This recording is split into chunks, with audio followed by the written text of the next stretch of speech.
I am so excited to kick off a new year. I absolutely love the transition of being able to kind of look at what's been done in the past and really consider, okay, how can I amp it up even more so? Are you ready? Are you ready to come into this new year with positivity, optimism, with confidence and certainty, and a really clear idea of what it is you want to focus on and achieve in the new year? So today we're going to be talking about and giving you 6 key things that you really want to ensure that you have. And we're going to look at it mainly from your work perspective.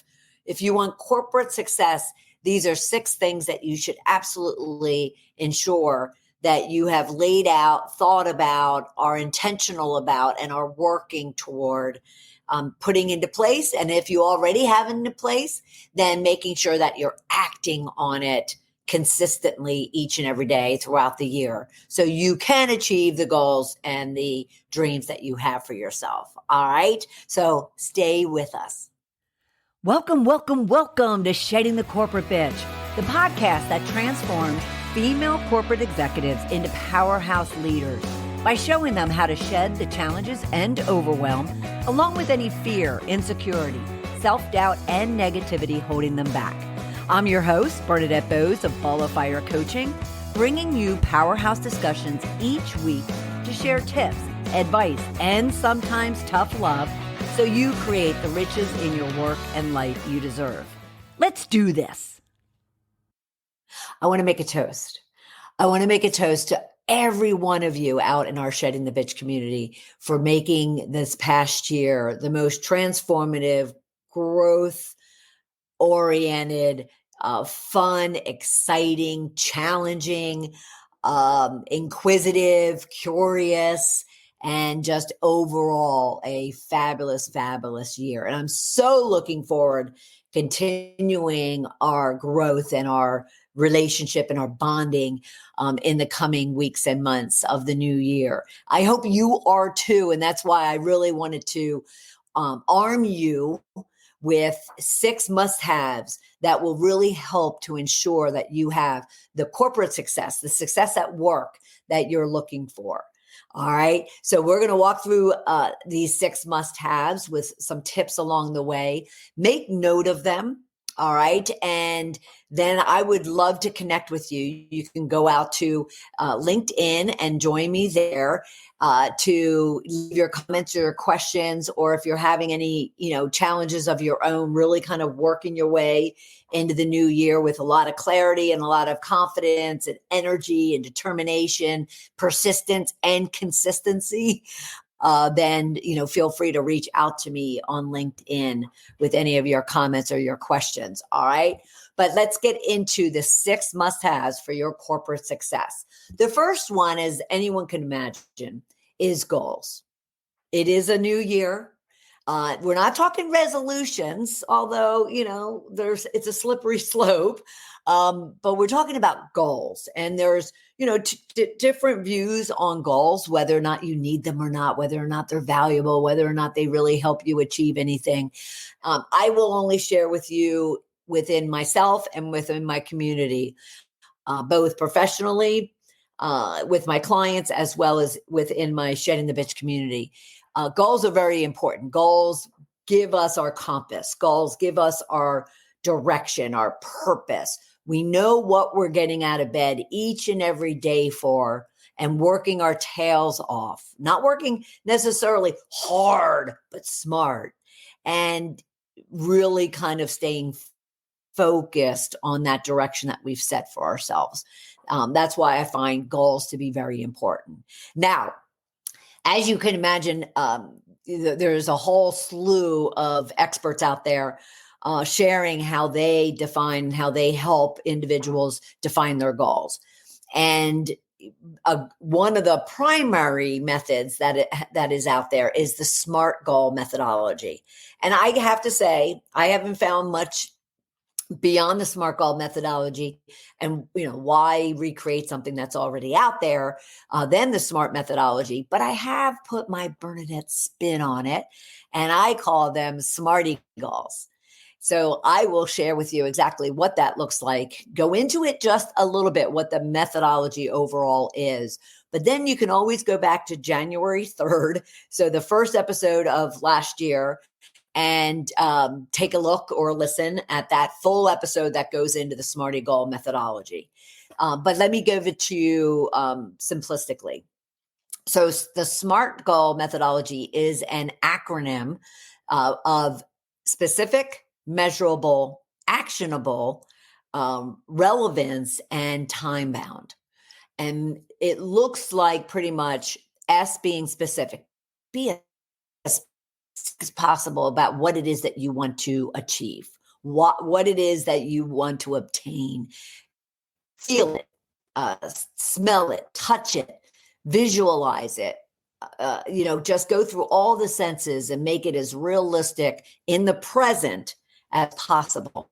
That's your specific. That's your S. M is measurable. You have to know what it is, what that goal, what that measurement is against that goal, what it is that you're trying to obtain. Come up with measurements that support that very, very, very specific goal that you have.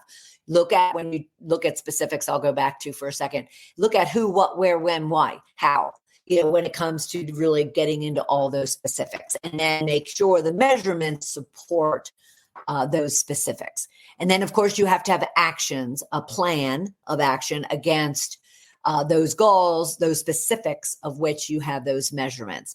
So you want to ensure that you lay out in the finest detail all the actions, all the steps you need to take in those goals, those measurements that you've defined. And then there's the R. Now, in a lot of cases, the R as being relevant. I define R as realistic. Is it realistic for an individual to have set these very, specific goals with these measurements? Are those realistic? Is it realistic that they can and will take all of these actions? So you really want to look at the entirety of your goals and ask yourself, is this going to be realistic? Because you don't want to set yourself up for failure at the very beginning. Is it realistic that I'm going to be able to achieve what I want to achieve? Taking the actions I'm going to take, hitting those measurements, hitting those targets, whatever, those are, let alone the frequency of, those milestones you might define within your goals. And lastly, from the SMART methodology perspective, there's a T, which means time bound. Of course, there is no such thing as a goal if there's no time limit, time constraint of when you want to achieve that goal. Without the T, without the time limit, you're just looking at a dream or a wish or a hope. You need to have that time. I'm going to achieve this goal, or even milestones before that big goal, by X date. Okay. Then my spin on it, because without this last letter, this last part of the process, you really don't have anything. And that is your why. That is why being you, not why being the word WHY, but why being you. You have to be all in.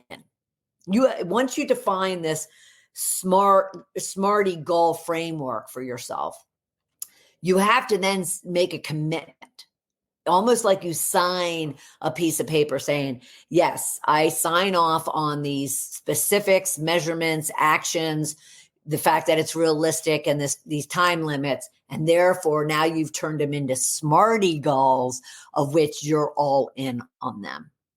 All right. So again, if you want to even further break down with a lot of examples and, walking through all those steps, go back to our early January of last year's episode, which is called Smarty Goals, and you'll get a full breakdown of that methodology. All right. So that's the first must have as you walk into this new year. Now, the second one, find your why spot. Why are you going to work your tail off pursuing all those actions, achieving those measurements within the time limit that you've set for those specific goals that you want to achieve. Why? What is it about those goals that is important to you? Dig deep. Your why spot is deep. It's not just, well, I want to lose a lot of weight. Why? Well, because I want, the scale to read, a lower number. I want to fit into a pair of jeans. I want to, I want to wear this, bathing suit come summer. Those are all great reasons and if it gets you motivated and gets you taking action in towards your goals, that's fabulous. But there's a deeper reason for that why. It could even be things like, I want to prove to myself that I can. I want to create a legacy. I want to have meaning and purpose in my life. I want to serve others. I want to see the change and the transformation on people's faces and see them experiencing their aha moment in life. Because that brings me such joy. That's mine, by the way. There is nothing better than watching other people achieve their goals, other people being successful, other people doing things that they don't expect or they never thought they would, or taking that risk that they were so afraid to take and they have avoided and ignored for so long. There is nothing better. And that is my why. So really spend time asking yourself questions around your goals as far as, why are these goals so important? Why will I make these sacrifices, compromises, and do this work? Why am I going to X, Y, and Z? What are my passions? What is driving me? What is emotionally coming up for me when it comes to looking at this goal and these action plans and measurements that I've defined? Why? Why am I on this earth? What is the meaning and the purpose of me being here? Why am I here? That is the why you want to get to. All right. And of course, at any time that you have any questions or comments or you need some help around this, then, you could do one of two things. Reach out to me on LinkedIn, simple, at Bernadette Bose. And leave me a comment, leave me a question, reach out on a DM, ask for some help, ask for, to talk for a bit.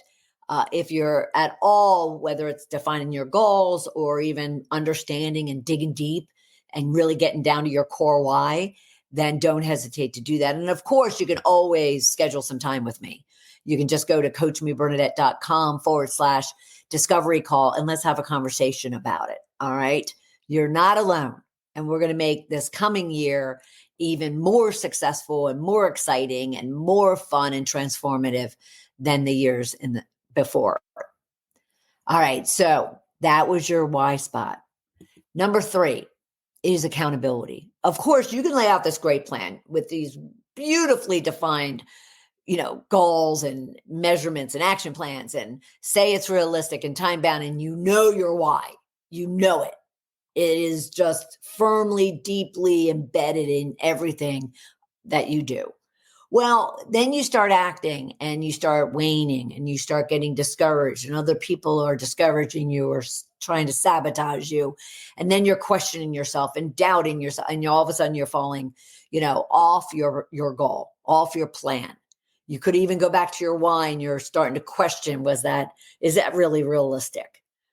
Talk about your R, am I too big for my britches? Am I thinking that this goal that I have is just, beyond my capability? And so you just start getting discouraged. Well, you need to ensure that you have some sort of tool or individual or process to keep you accountable, to ensure that if you said that you were going to be taking these actions, you're going to be due, it's going to be due by this date, then as opposed to just not owning up to it, not taking responsibility, you start making excuses. It's probably why 97% of individuals who make New Year's resolutions kind of throw them aside with it before the end of the month, before the first month of the year even, closes out, because they lack accountability. They lack either a process or a structure or a individual to hold them accountable. So you also, as you're working on your goals and you're really digging deep into your why, you need to ask yourself and find, what is it that is going to keep me accountable? How can I keep myself accountable?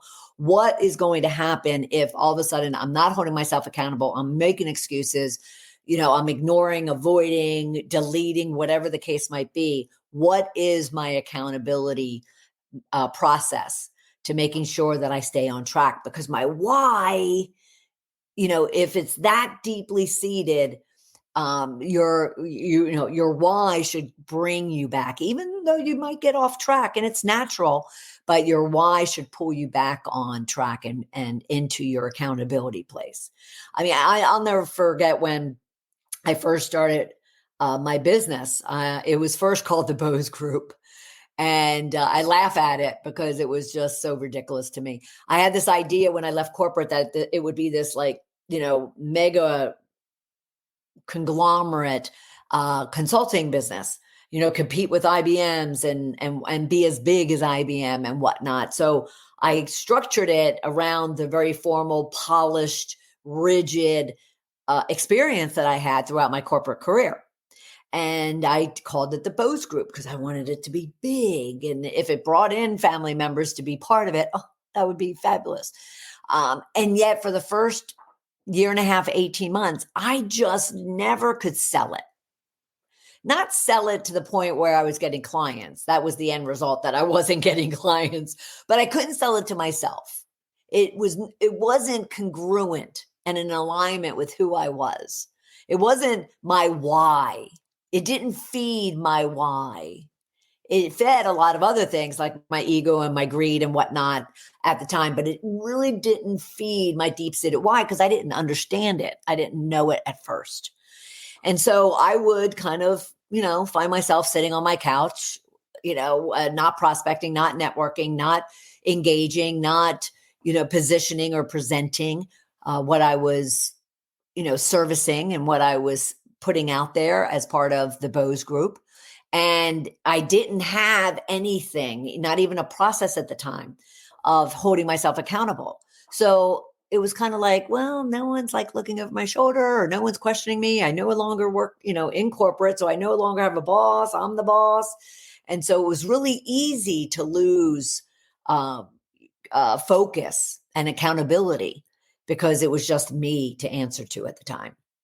So I first got an expert, an accountability partner to help me. And then with the tools and the practices and the processes that she helped me with for, a couple of years, I then was able to hold myself accountable as I moved forward.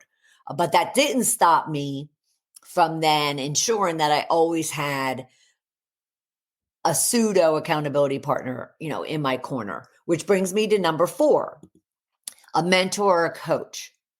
Having someone in your corner working with you directly, one-on-one. You could be in a group environment, but one-on-one really also it helps to ensure that accountability. Now, what's the difference between a mentor and a coach? Because they could be different things. Either one of them could be personal relationships that you have. So someone that you're not hiring professionally. But there's also professional mentors. There's also professional coaches out there. I'm a professional coach that you can engage, that you can hire to support you. A mentor is going to be somebody that you already, I like to have my clients focus on a mentor that they already know. They know of their accomplishments. They know of their achievements. They may even know of their ups and downs that the individual has had. They respect them. They hold them in high regard. They have confidence in them that if they were to share with them some very personal, confidential type of information, they're going to hold that trust between them. And therefore, they engage this individual in a mentoring relationship of which is around guidance, advice, and counsel. And the mentoree, which would be you, for instance, the mentoree would be in what I'll call in the lead of that relationship.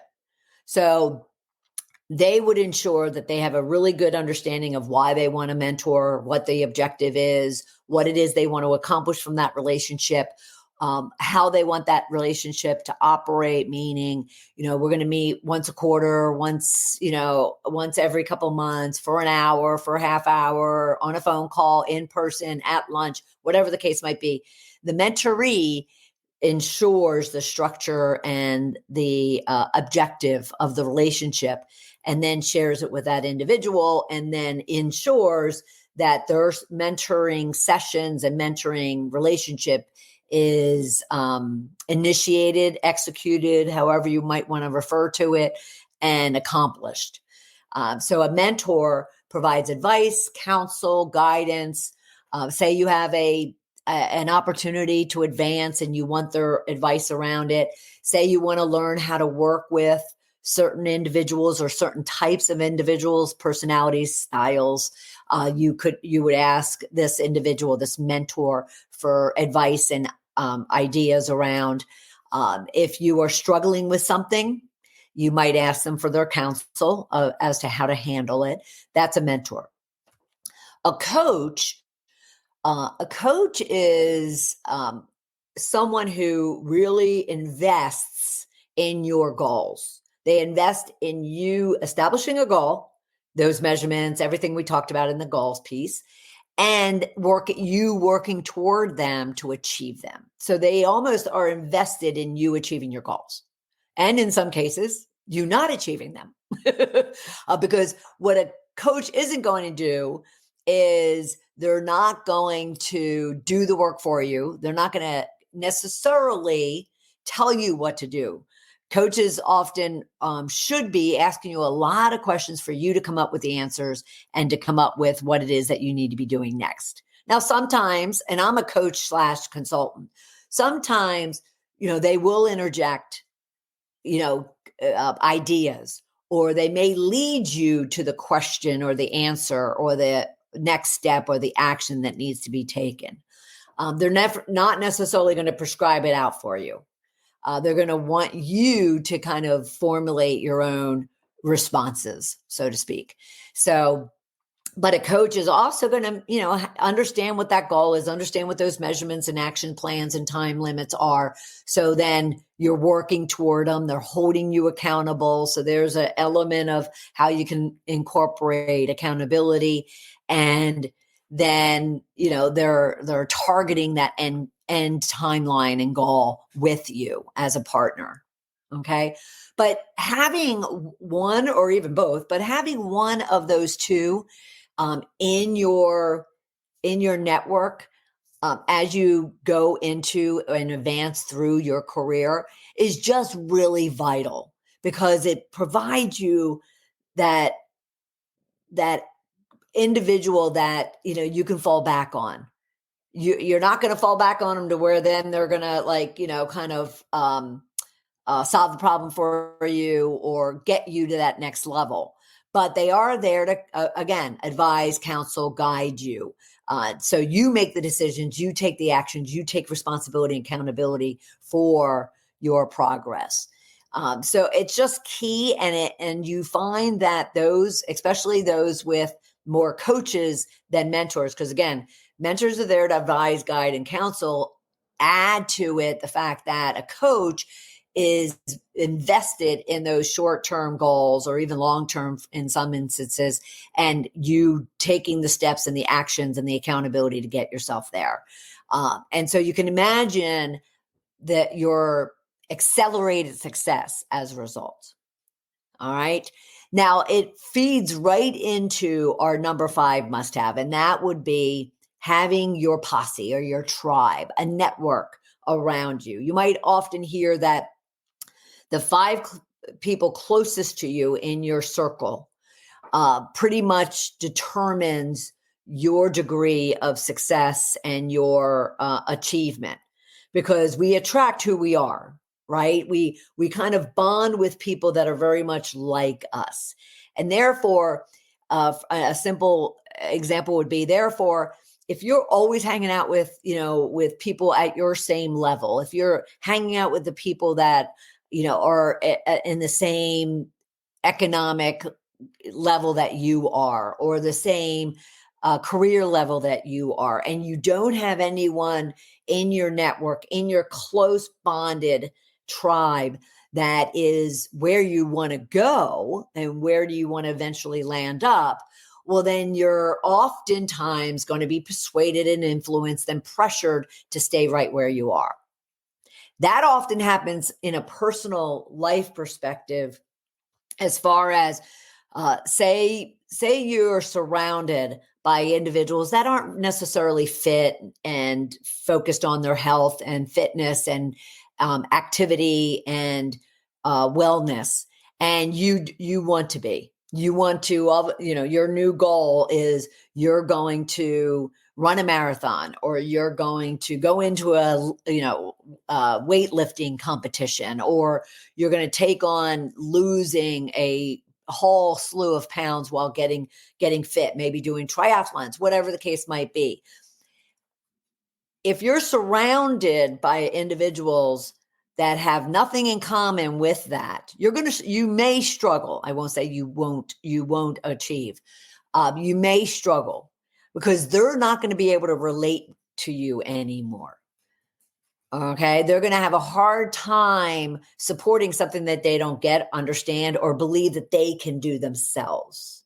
So what you want to be doing as you're working on even defining a goal and then working on that goal is to start surrounding yourself with other athletes, with other, competitors, with other individuals that have lost a lot of weight. And you want to be asking for their advice and guidance and support and mentoring. And therefore, you're now attracting, those individuals of where you want to be, not just who you are. All right. So you really want to work on building a network around you. When it comes to your corporate success of building your tribe or network, it's really not only that mentor or coach, but it's also building relationships with those individuals that are at a position or positions up the ladder that you want to eventually obtain. So you're seeking kind of what their challenges have been, what their best practices have been. You're, watching them for setting examples, how to lead, how to communicate, how to engage, how to deal with conflict. You're using them and not using them. You're leveraging them in such a way that it's helping you grow and it's helping you expand. And so you really want to, build a network around you of those that support you, advocate you, sponsor you, will mentor you, will motivate you, will give you that kind of that carrot out there that says that you can do it because they did it too. And you can do it because you are capable of doing it. And you can do it because you are talented and skilled and have all of these things working for you. So you want a network that is both up level than from yourself, but also has the attitude and the energy and the confidence and the certainty, that you're looking for, and has the example, such as being a leader, that you're seeking to have for yourself. Find that tribe of individuals, personally and professionally, actually, that will support you, motivate you, sponsor you, and take you to your goals and objectives. All right. So that's number 5. But number 6 will influence everything we just talked about you having goals, understanding your why spot, being accountable, having a mentor or a coach, and building your network. It's going, whether you have one or not, is going to determine whether or not all those first 5 must-haves will be accomplished. And that is a mindset, a positive, confident, energizing, collaborative, engaging, serving mindset. Because without really focusing on your mindset on a day in, day out basis, again, you could build all these wonderful things, goals and knowing your why spot and being accountable and having a network and having a mentor or a coach in your corner. And yet if your mindset is skewed in a negative, pessimistic, low self-worth type of way, then none of that will matter. So if that is the current state in any way, shape, or form, and to any degree, if that is a state of mind of yours right now, then all you need to do is to find the practices, find the resources, find the tools, find the individuals or even professionals that will help you kind of transform or shift your mindset to a place that is going to attract to you everything that you want, as opposed to repel.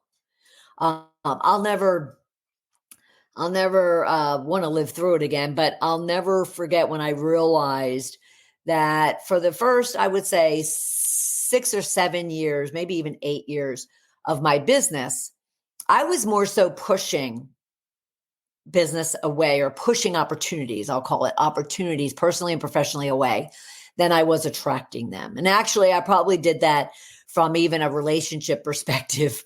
I was pushing them away for many, many, many years because of my mindset, because I didn't feel like I was worthy, that I was capable. I didn't believe in myself as to the degree that my outward appearance made it appear that I did. I was definitely seen as someone very confident, someone very strong, knows what she wants. And in the meantime, I was like a little baby crying, inside. So you never know what someone or who someone really is unless you get under the covers. But assuming you're not going to do that, you don't need to worry about that. You just need to get under the covers of your own skin and really understand where your mindset is at regarding the goals that you're looking to achieve, the actions you need to take to achieve them by the timeline that you've defined, and being and really living your why, understanding your purpose and your reason for being here, and the reasons you're really going after and working your ass off for those goals. And then, ensuring that you're being accountable, not making the excuses, not deflecting, not deferring, not, delaying or deleting, not ignoring, making sure that you're being accountable.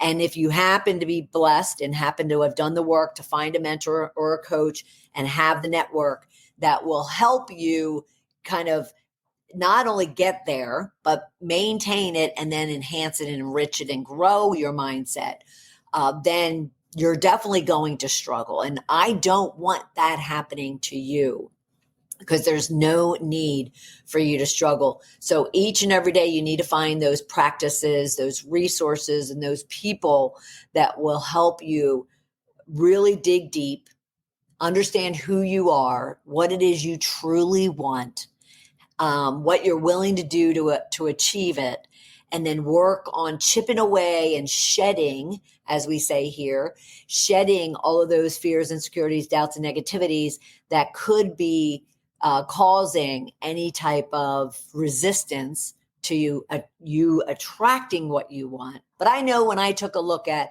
why I don't have a relationship, why I am not getting the clients that I want, not having the bank account that I want, not being able to do the work that I want to do to, kind of transform people's lives. When I really started being honest with myself as far as why those things were not happening for me, things started transforming, things started changing. All of a sudden I was like a magnet. For the past several years, I have been like a magnet when it comes to areas of my life, not all of them, but areas of my life that I, had certain goals around. And all of a sudden I became a magnet because I tapped into my mindset, into exactly what was holding me back, what was really causing me angst or negativity or self-doubt, and then being courageous enough to start shedding and doing the work to totally transform my state of being, my mindset into a mindset that was definitely going to attract others. And the most simplistic way I can illustrate this is if you've ever had a bad day and you've gone out into the world with kind of like a scowl on your face, and maybe you're not smiling, maybe your eyebrows and your forehead's all kind of clenched, tight, and you really pay attention to how other people respond to you in that state, in that mindset, you're probably going to find people responding to you in the same exact way you're putting out to them. They're going to be scowling. They're going to have clenched. They're, maybe not even looking at you or paying attention to you, or they might get snippy with you. Whereas even if you're in a bad mood and yet you put a smile on your face, and all of a sudden you're immediately smiling inside. It's almost like you can't avoid it. And so then you have this smile on your face and you go out in the world, and the next thing you know, you realize people are smiling back at you. People are saying hi. People are, kind of engaging you versus avoiding you. Try it. Whether you're in a good mood or a bad mood one day and you're conscious of this discussion, try it and see what happens. I can guarantee you smile, you're going to get a smile back. You scowl, you're going to get a scowl back. So what you put out, you're going to attract. So if you're getting in your life or not getting in your life what you don't want, then you're going to need to shift it. And so you want to find that mindset that's more attractive than deflective. Okay? So your 6 must-haves for your corporate success: goals, your why spot, accountability, having that mentor and coach, building that network of people that are going to lift you up, and then having that mindset that ensures that all those other 5 things come easily. Not that it's going to be without challenge or struggle or discouragement on a day or two. But at the same time, you have a mindset that will help you get over it quickly. Okay? All right. So as you go into the new year, and if you're questioning how to go about any of this or all of this, they sound simple, but they're very hard to implement, you might be saying to yourself, or they just sound too much and you need to cull it down, whatever the case might be, then reach out and schedule some time and let's talk. Just go to coachmebernadette.com/discovery call, and let's have a conversation about it. Let's ensure that you're walking into a new week, a new month, a new year with exactly what is going to allow you to be successful, happy, fulfilled, with purpose and meaning that will give you such joy. And then obviously you have joy, and everything and everyone around you will have joy as well. All right. I'm excited. I'm so excited for this new year, this new chapter that we're all walking into. And let's write a unbelievable story behind it. And I'll look forward to having you for our next episode of Shedding the Corporate Bitch. Bye.